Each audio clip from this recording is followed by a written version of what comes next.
والدین کو کس حد تک اپنی اولاد پہ سختی کرنی چاہیے اور کن چیزوں میں ان پر پابندی لگانی چاہیے؟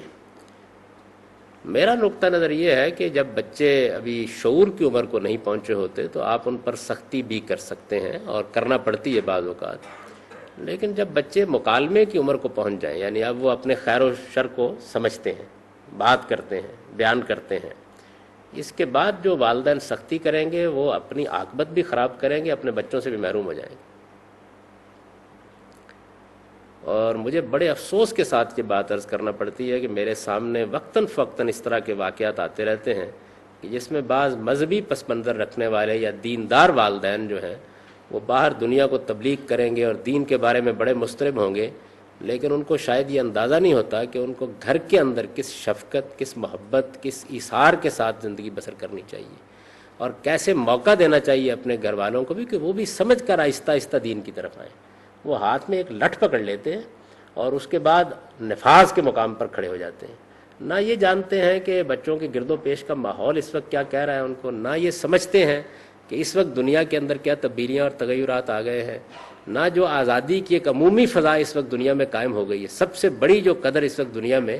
لوگوں نے دریافت کر کے اس کو انتہا پر پہنچا دی ہے وہ فریڈم ہے، اور یہ سرایت کر رہی ہے، میڈیا سے سرایت کر رہی ہے، گرد و پیش سے سرایت کر رہی ہے، اس میں لٹ پکڑ کے وہ کھڑے ہو جاتے ہیں اور اس کے بعد آہستہ آہستہ خائب و خاسر ہو کر رہ جاتے ہیں، اور نہیں جانتے کہ اس طرح ان کا جو دینی تاثر ہے وہ ان کے گھر والوں پر اور ان کے بچوں پر کتنا برا پڑتا ہے۔ کبھی بیوی کو گالی دے رہے ہیں، کبھی اس کو مار رہے ہیں، کبھی بچوں کو مار رہے ہیں،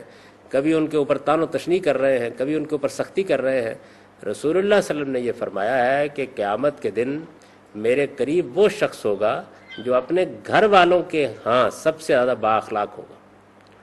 تو اس بات کو بہت اچھی طرح ملحوظ رکھیے، آپ کا کام دعوت دینا ہے، پیغام پہنچانا ہے، اور ہر وقت اگر یہ کام کریں گے تو بغاوت ہو جائے گی آپ کے خلاف۔ حالات کو پہچاننے کی کوشش کریں،